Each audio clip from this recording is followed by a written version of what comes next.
بسم اللہ الرحمن الرحیم۔ ہارون کو اندازہ ہو گیا تھا کہ بہلول ایک بے ضرر اور مفید انسان ہے۔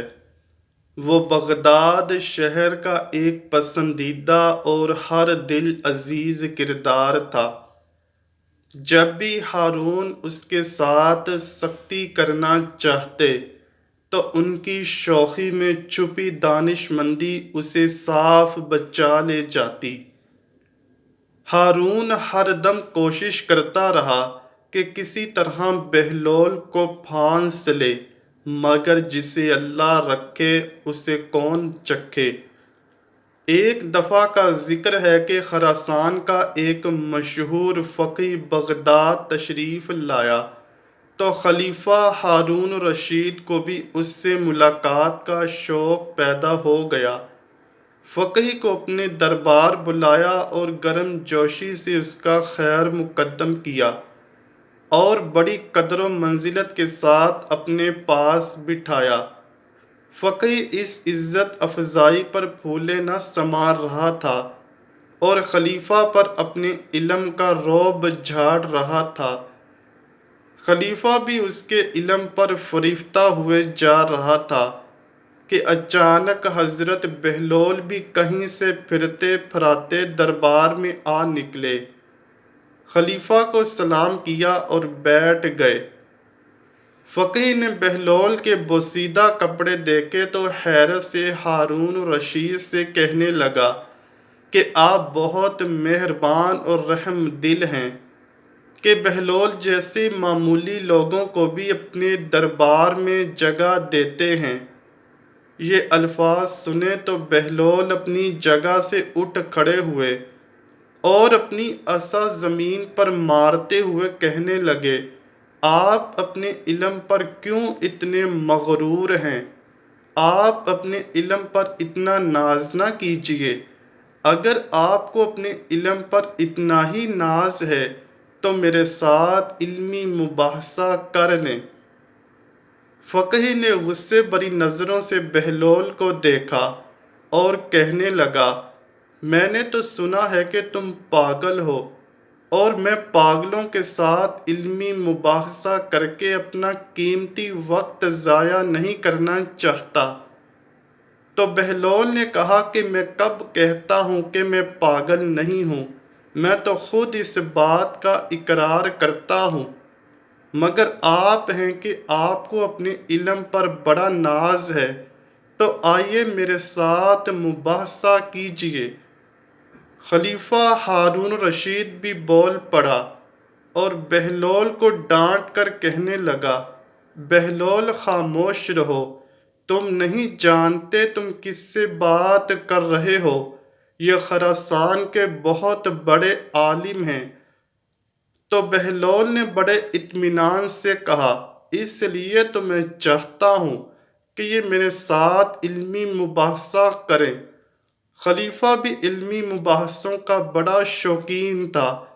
فقیہ سے کہنے لگا، کیا مضائقہ ہے اگر آپ بہلول کی دعوت قبول کر لیں؟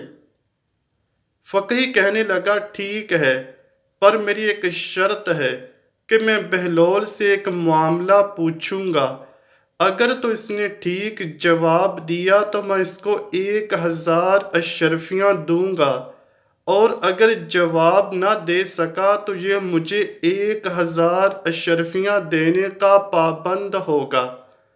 بہلول مسکرا دیے اور کہنے لگے، فقیروں کے پاس اتنی اشرفیاں کہاں؟ ہاں، میں یہ کر سکتا ہوں کہ اگر میں یہ معاملہ حل نہ کر سکا تو آپ کا غلام بن جاؤں گا، اور جب تک آپ کی اشرفیوں کی قیمت پوری نہ ہو جائے آپ کی غلامی میں رہوں گا۔ فقیہ نے کہا کہ مجھے منظور ہے، اور کہنے لگا، تو کیا آپ تیار ہیں جواب دینے کے لیے؟ بہلول نے کہا، ہاں میں تیار ہوں، آپ مجھ سے معاملہ پوچھیے۔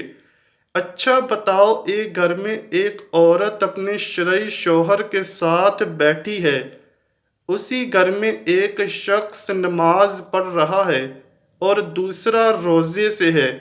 اچانک دروازے پر دستک ہوتی ہے اور ایک ایسا شخص اندر آتا ہے جس کے آ جانے سے شوہر اور بیوی ایک دوسرے پر حرام ہو گئے۔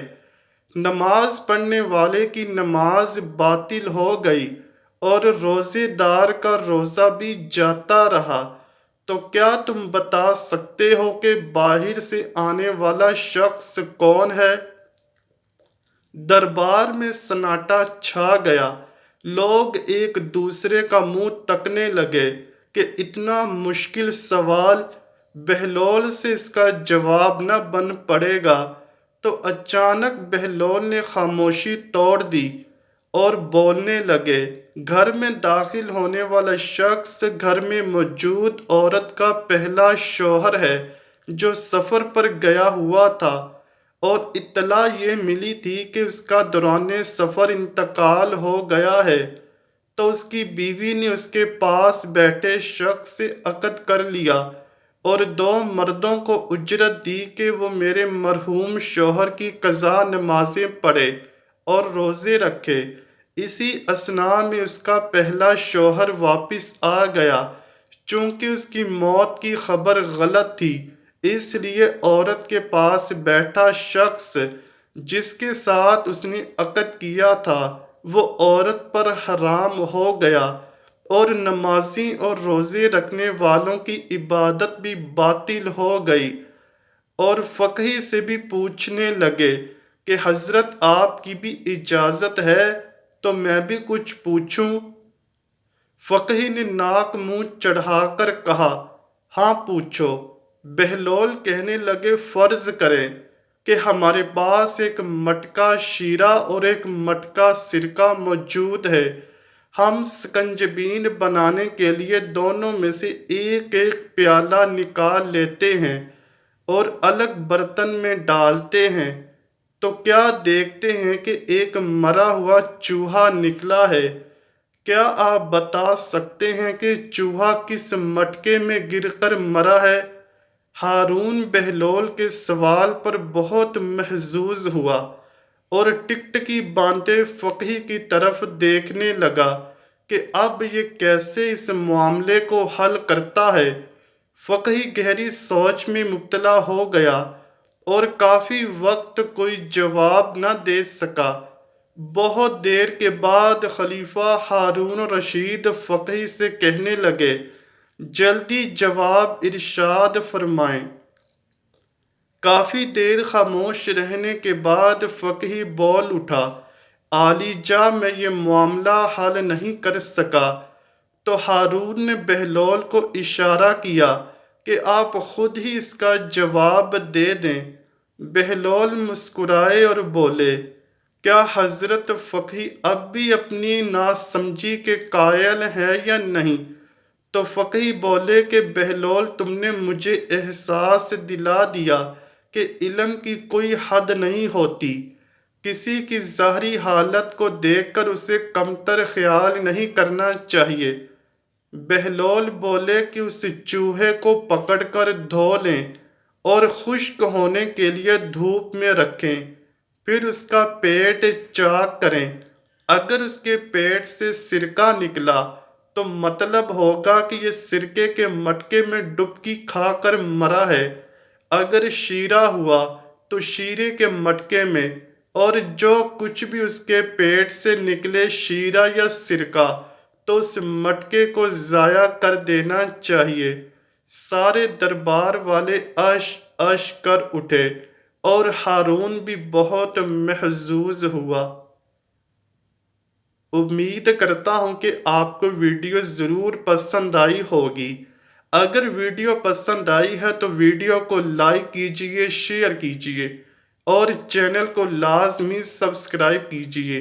کمنٹ سیکشن میں اپنی رائے کا اظہار بھی ضرور کیجئے گا۔ ملتے ہیں اگلی ویڈیو میں، تب تک کے لیے اللہ حافظ۔